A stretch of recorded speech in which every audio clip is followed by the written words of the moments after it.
महाराष्ट्रामध्ये विधानसभेच्या निवडणुका लागलेल्या आहेत आणि यामध्ये महाविकास आघाडी विरुद्ध महायुती असा लढा होणार आहे. काँग्रेसने 9 जागा या मागून घेतल्या होत्या आणि महाविकास आघाडीतून लढत होते. मात्र त्यापैकी 9 जागांपैकी जवळजवळ 6 उमेदवारांनी माघार घेतलेली आहे. आणि ही माघार नेमकी उमेदवारांनी घेताना ती उमेदवारांनी का घेतली, कशा पद्धतीने घेतली, कुठे नेमकं काँग्रेसचं चुकलं की काँग्रेसनी या निवडणुका लढवण्यासाठी त्या पद्धतीची रचना केली नव्हती का, की चुकीच्या उमेदवारांना उमेदवारी देण्यात आली, या संदर्भामध्ये आजचा हा संपादकीय. नमस्कार, मी महेश तनके लोकहितच्या संपादकीयमध्ये आपलं सर्वांचं स्वागत करतो.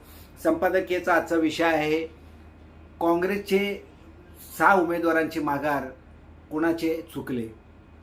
आपल्याला माहिती आहे की विधान परिषदेच्या निवडणुका लागलेल्या आहेत.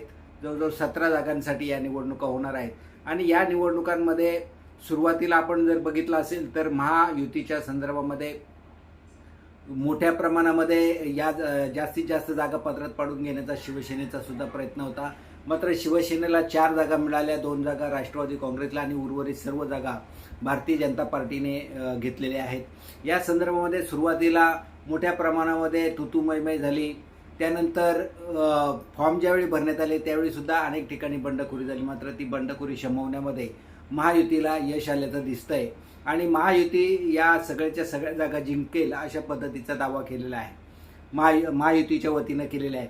दुसऱ्या बाजूला काटेकी टक्कर द्यायची अशा पद्धतीचं महाविकास आघाडीने ठरवलं आणि सगळ्यात मोठा पक्ष आमचा आहे म्हणून काँग्रेसनी या ठिकाणी जवळजवळ 9 जागा आपल्या ताब्यामध्ये घेतल्या आणि या 9 जागांच्यामध्ये उमेदवार सुद्धा जाहीर केले.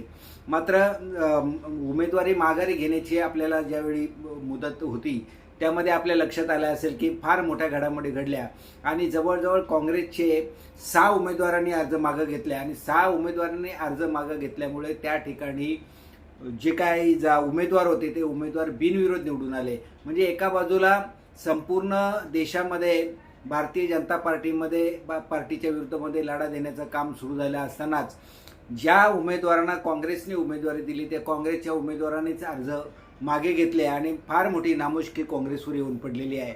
अवघ्या 3 ठिकाणी फक्त काँग्रेसचे उमेदवार उभे राहिलेले आहेत आणि 6 उमेदवारांनी उमेदवारी अर्ज मागे घेतलेले आहेत. अर्थात या संदर्भामध्ये वेगवेगळ्या पद्धतीच्या उलटसुलट चर्चा सुरू आहेत.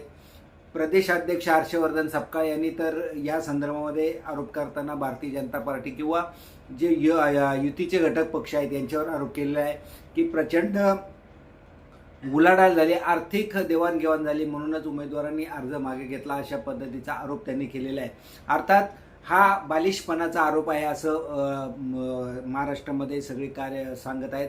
कारण ज्याला उमेदवारी लढवायची आहे किंवा ज्याला निवडून यायचं आहे तो कोणत्याही पक्षाचा उमेदवार असो, समोरचा जर उमेदवार जर माघार घेणारा असेल तर त्याचा फार मोठा फायदा त्याला होणार असतो आणि या दृष्टिकोनातून सगळ्याच शंका ज्या असतात ते शंका चाचपणी करण्याचं काम मित्रपक्ष असो किंवा विरोधी पक्ष असो किंवा सत्ताधारी पक्ष असो हे करत असतात. मात्र जर समोरचे उमेदवार जर स्ट्रॉंग असतील तर किती अशा पद्धतीने केला तरी लढत ही अटळ असते. अनेक लढत ज्या महाराष्ट्रामध्ये झालेल्या आपण बघितल्या आहेत. मात्र यावेळी काँग्रेस पक्षानं खरं म्हणजे बऱ्याच ठिकाणी काँग्रेस पक्ष इतक्या मोठ्या प्रमाणामध्ये किंवा महाविकास आघाडी सर्वच्या सर्व जागा लढतील किंवा जिंकून येतील अशा पद्धतीची ताकद नव्हती. मात्र आम्ही महायुतीच्या विरोधामध्ये लढण्याचा प्रयत्न केला अशा पद्धतीचं दाखवण्याचं काम महाविकास आघाडीच्या वतीनं करण्यात आलं होते आणि त्या संदर्भामध्ये तिन्ही पक्षांच्या बैठकासुद्धा झाल्या होत्या. मात्र सगळ्यात मोठी नामुष्की जी आलेली आहे ती काँग्रेसवर आलेली आहे. काँग्रेसने 9 जागा लढवण्याचा प्रयत्न केला. अगदी लातूर आणि धाराशिवचा जर विचार केला, नांदेडचा जर विचार केला तर त्या ठिकाणी जिंकून येईल अशा पद्धतीचं मत किंवा जे मतदार होते ते महाविकास आघाडीकडे असताना सुद्धा त्या ठिकाणी सुद्धा कशा पद्धतीनं माघार घेण्यात आली आणि या सगळ्या संदर्भामध्ये ज्या उमेदवारांनी माघार घेतलेली आहे त्या उमेदवारांना आता काँग्रेसतर्फे निलंबित करण्यात आलेला आहे. मूळ मुद्दा जो आहे तो मुद्दा की या उमेदवारांनी माघार का घेतली, कशा पद्धतीने घेतली, उमेदवार चुकीचे दिले होते का, या सगळ्या संदर्भामध्ये आता चर्चा महाराष्ट्रामध्ये झडत आहे. हर्षवर्धन सपकाळ यांनी तशा पद्धतीचं पत्र काढून त्यांना निलंबित केलं. जो काय आरोप करायचा होता तो महायुतीवर करण्यात आला. हे सगळं जरी खरं असलं तरी निलंबित झाल्यानंतर एका उमेदवाराने तर आरोप केलेला आहे की मी अशासाठी माघार घेतली की या ठिकाणचे सगळे नेते होते किंवा जे काही मतदार होते हे सगळे आधीच मॅनेज झाले होते, मग मी कोणाच्या भरोशावर निवडणुका लढवायची, अशा पद्धतीचा आरोप त्यांनी उलट काँग्रेस किंवा काँग्रेसच्या नेतृत्वावर केलेला आहे.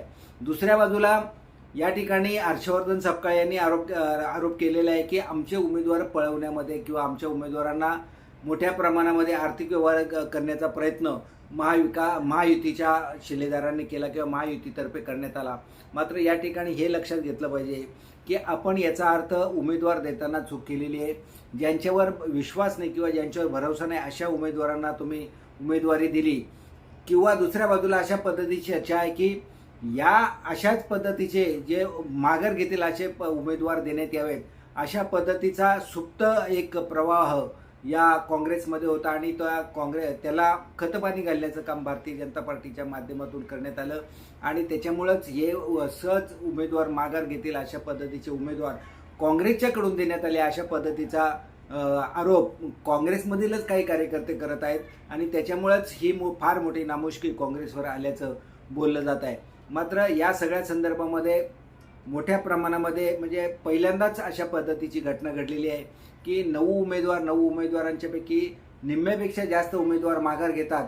याचा अर्थ नेतृत्वामध्ये कुठेतरी चूक आहे, नेतृत्वाने ज्या पद्धतीची व्यूहरचना करायला हवी होती ती व्यूहरचना झाली नाही, किंवा चुकीच्या पद्धतीची व्यूहरचना, चुकीच्या पद्धतीचे उमेदवार हे महाराष्ट्र प्रदेश काँग्रेस कमिटीच्या जे काही प्रमुख नेते आहेत त्यांच्याकडून दिले गेल्यामुळे ही मोठी नामुष्की काँग्रेसवर आलेली आहे. अर्थात याचं खापर फोडण्याचं काम जरी महायुतीच्या पदाधिकाऱ्यांच्या किंवा महायुतीवर करण्यात आलं असलं तरी मात्र चुकीचे उमेदवार दिले, व्यूहरचना चुकीची होती, बऱ्याच ठिकाणी आपलं संख्याबळ नव्हतं.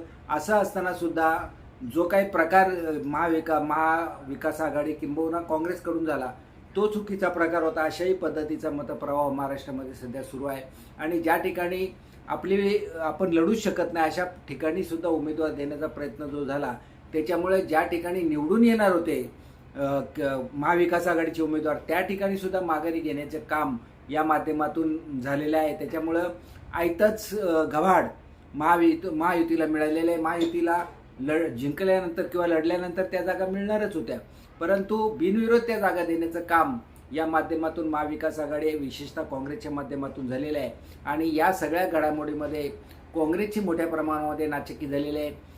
अगदीच एका बाजूला महाराष्ट्र प्रदेश काँग्रेस कमिटीचे जे अध्यक्ष आहेत हर्षवर्धन सपकाळ यांच्या विरोधामध्ये अंतर्गत वाद प्रचंड प्रमाणामध्ये उफाळून आलेला आहे आणि आयतं त्यांना पुन्हा एकदा हर्षवर्धन सपकाळ यांच्या विरोधामध्ये खोलीत मिळालेलं आहे अशा पद्धतीची दिसतंय आणि याचाही भांडवल आता त्यांचे जे अंतर्गत विरोधक आहेत ते विरोधक करतील आणि दिल्ली दरबारी हर्षवर्धन सपकाळ यांच्या नेतृत्वावर प्रश्नचिन्ह निर्माण करून पुन्हा एकदा काँग्रेस जर सक्षम आणि अधिक मजबूत करायची असेल महाराष्ट्रामध्ये तर भाकरी फिरवण्याची मागणी करतील.